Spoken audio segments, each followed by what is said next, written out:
बनारस के स्वाद और रंग का साथ, चुनावी जायके का लुफ्त ग्राउंड जीरो पर अदिति नागर के साथ। क्या कहता है बनारसी मिजाज और किस तरफ ले जा रही है बनारस की हवा?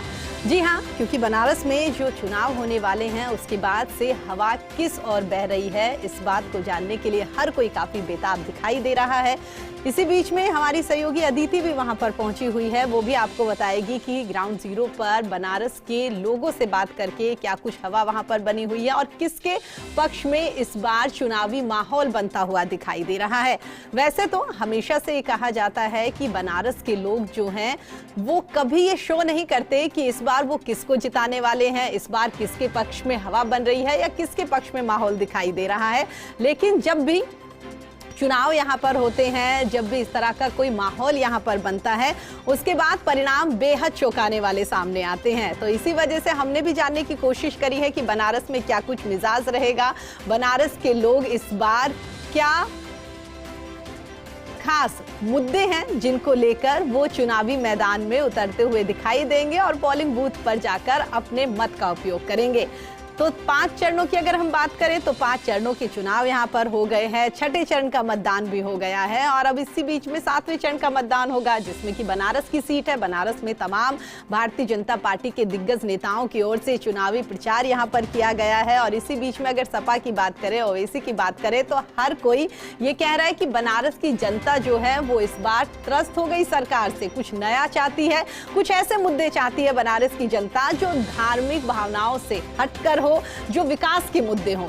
ये बातें सिर्फ कही गई है या पढ़ी गई है, लेकिन इस बार का जो चुनाव है वो बनारस की जो बात यहाँ पर हर कोई कर रहा है, ना चाहते हुए भी इर्द गिर्द यहाँ पर धार्मिक नगरी के आसपास ही चुनाव इस बार भी रहेंगे। क्योंकि अगर पिछले बार की हम बात करें तो पिछली बार जो रिजल्ट यहाँ पर निकल कर आए थे उसमें बहुत सारे ऐसे नाम निकल कर सामने आए थे जिन्होंने वाकई ही बनारस के लिए या बनारस की जनता के लिए जो वादे किए थे वो कुछ हद तक पूरे होते हुए भी दिखाई दिए थे। तो इसी वजह से इस बार अगर बात करें तो योगी सरकार को ये पूरी उम्मीद है कि इस बार भी बनारस में हमारा ही पलड़ा भारी रहेगा। तो हमारे साथ बातचीत करने के लिए हमारी सहयोगी अदिति बनारस से हमारे साथ जुड़ी हुई है। बनारस में क्या कुछ हवा बह रही है, क्या कुछ माहौल बन रहा है, वो अदिति अब हमारे साथ शेयर करेगी। अदिति, आप पिछले 2 दिन से बनारस में हैं। अगर हम बात करें, क्या कुछ माहौल, क्या कुछ रुझान लोगों का नजर आ रहा है?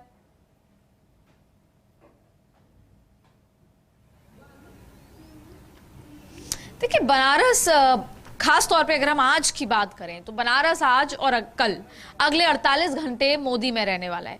लेकिन केवल इसलिए नहीं कि नरेंद्र मोदी कल भी बनारस में थे, आज भी बनारस में रहेंगे, आज रोड शो करने वाले हैं और कल भी रहेंगे। नरेंद्र मोदी ने, अभी हम 80 घाट पर मौजूद हैं और जब स्वच्छता अभियान की शुरुआत की थी, जब नरेंद्र मोदी ने ये विचार किया था कि वो यहाँ के सांसद यहाँ से चुनाव लड़ेंगे और उसके बाद जिस तरीके से काम किया, इस बात में कोई दो राय नहीं कि जो तस्वीरें हैं वाराणसी के घाट की, तस्वीरें हैं वाराणसी की सूरत जो है वो बदली है। हम शायद पिछले 2 दिनों में हमने हर सेक्टर के हर व्यक्ति से बात करी और सभी की जुबान पे एक बात थी कि वाराणसी की सूरत बदलने वाले हैं नरेंद्र मोदी।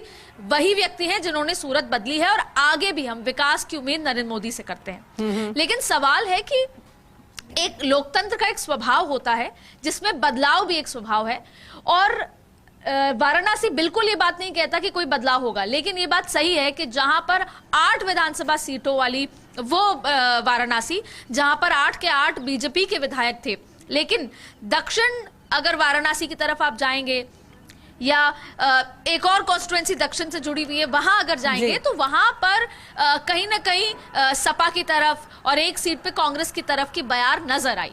जो मध्यम वर्गीय व्यूअर्स हैं वो ये कहना चाहते थे कि जब कोरोना आया, जब हम लोग का धंधा ठप हुआ, तब उस समय सरकार ने कोई ऐसी पॉलिसी उस तरीके से नहीं दी जो देनी चाहिए और जो मध्यम वर्गीय जो उद्योग था, जो वो मिडिल क्लास वाले लोग थे, उनका ये मानना है कि हमारा उस तरीके से काम नहीं हुआ। हम युवाओं से मिले, युवा भी यही कहते हैं कि जो काम हुआ है, जो सिक्योरिटी हमको मिली है, जिस तरीके से डेवलपमेंट, तमाम चीजें।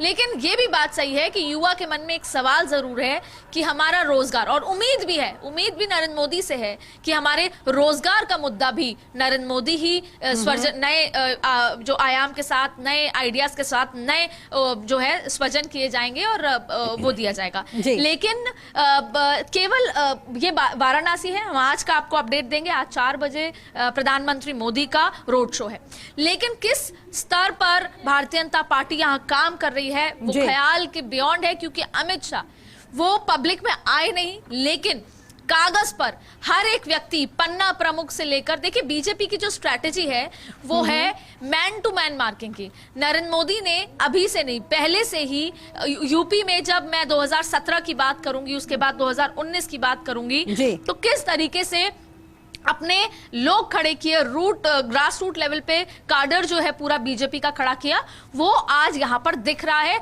ना सिर्फ बनारस में लेकिन पूरे यूपी में। लेकिन जैसा, और अभी भी अमित शाह जहां पर कमी दिख रही है, जहां पर नाराजगी दिख रही है, वहां के जो मुखिया हैं, अगर फॉर एग्जांपल किसी एक ऐसी कम्युनिटी में नाराजगी है, तो वहां के जितने भी बड़े चेहरे हैं या लोग हैं जो बड़े हैं, जिनकी बात कम्युनिटी के बाकी लोग मानते हैं, उनसे मुलाकात कर रहे हैं। और अमित शाह ने यहाँ पर कैंप किया हुआ है, कागज से लेकर, लोगों से लेकर, किस फीडबैक से लेकर, आईबी से लेकर, इन तमाम चीजों से वो ये पता लगा रहे हैं कि किस तरीके से, जहां पर ये आखिरी फेज है, पूरी ताकत भारतीय जनता पार्टी ने झोंकी हुई है।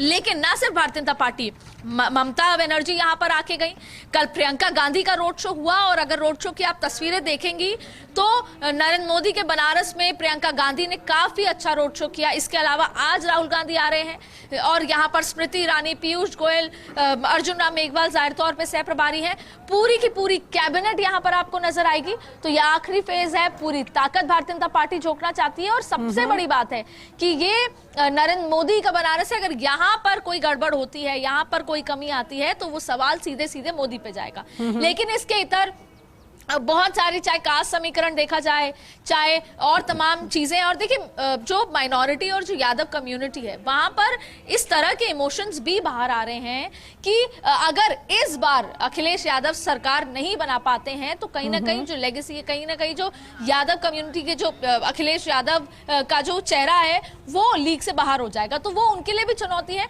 लेकिन अखिलेश लगातार कह रहे हैं कोई काम नहीं हुआ, लेकिन भारतीय जनता पार्टी कह रही है कि डबल इंजन की सरकार है। लेकिन ये भी सच है कि आलाकमान को भारतीय जनता पार्टी अच्छे से पता है कि विधायकों को लेकर नाराजगी है, जिसका खामियाजा भारतीय जनता पार्टी को उत्तर प्रदेश चुनाव में भुगतना पड़ेगा। ये बार बार कहा जा रहा है कि पहले, दूसरे, तीसरे, देखिए पहले चरण के चुनाव उस तरीके से नहीं सोचे थे, लेकिन ब्रज से काफी कुछ मैनेज कर लिया गया। दूसरे चरण का चुनाव जो है बीजेपी के लिए बहुत नुकसानदायक रहा। तीसरा चरण भी बहुत बेहतर नहीं हुआ। चौथे, पांचवें, छठे चरण से, खास तौर पे पांचवें, छठे और ये 7वें चरण से बहुत ज्यादा भारतीय जनता पार्टी को उम्मीद है। और यही वजह है कि आखिरी के 3 फेज में भारतीय जनता पार्टी ने पूरी ताकत झोंक दी। और देखिए, काशी और बनारस की बात कहें तो काशी और बनारस जैसे कि पूर्वांचल का एक कैपिटल के रूप में बाहर निकला है। कभी भी अगर उत्तर प्रदेश के चुनाव को देखा जाए तो लखनऊ से बाहर कभी कोई नहीं आया। लखनऊ में क्या हो रहा है, लखनऊ में किस तरीके का मूड है, यही देखा जाता था। लेकिन काशी जो एक तरफ आस्था का अपार वो सेंटर माना जाता है, वहीं दूसरी तरफ अब ये राजनीति का भी सेंटर है। और यहाँ पर जिस तरीके से काशी जिसने जीत ली, कहा जाता है कि वही सरकार बनाएगा। लेकिन फिलहाल आज के दिन जहाँ नरेंद्र मोदी बाबा विश्वनाथ से आशीर्वाद लेंगे, तो वहीं राहुल गांधी बाबा विश्वनाथ से आशीर्वाद लेंगे। बाबा किसको आशीर्वाद देते हैं, शिव का आशीर्वाद किसको जाता है, और शिव की नगरी में की जो जनता है वो किसको आशीर्वाद देती है, बहुत महत्वपूर्ण है। लेकिन अगले 2 दिन किस तरीके से नरेंद्र मोदी यहाँ पर, और आपने देखा होगा नरेंद्र मोदी का अपना एक स्टाइल है कि वो आए तो रात को पैदल निकल गए, वो अपनी काशी को कागजों के साथ साथ प्रैक्टिकली भी समझते हैं, ध्यान देते हैं, तमाम चीजें। तो यहाँ का मंजर खूबसूरत भी है। हम अभी आपको 80 घाट पर नजर आपको मौजूद हैं।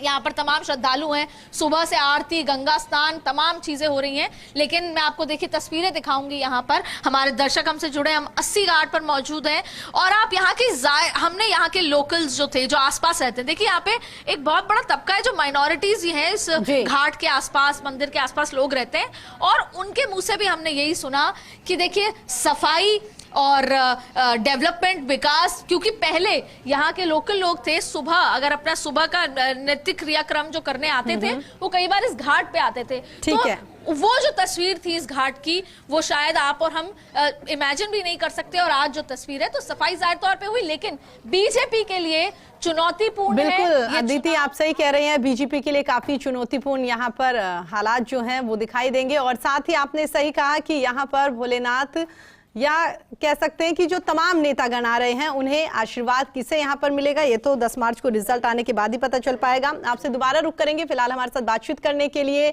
और दर्शकों को तमाम जानकारी साझा करने के लिए अदिति आपका बहुत बहुत धन्यवाद।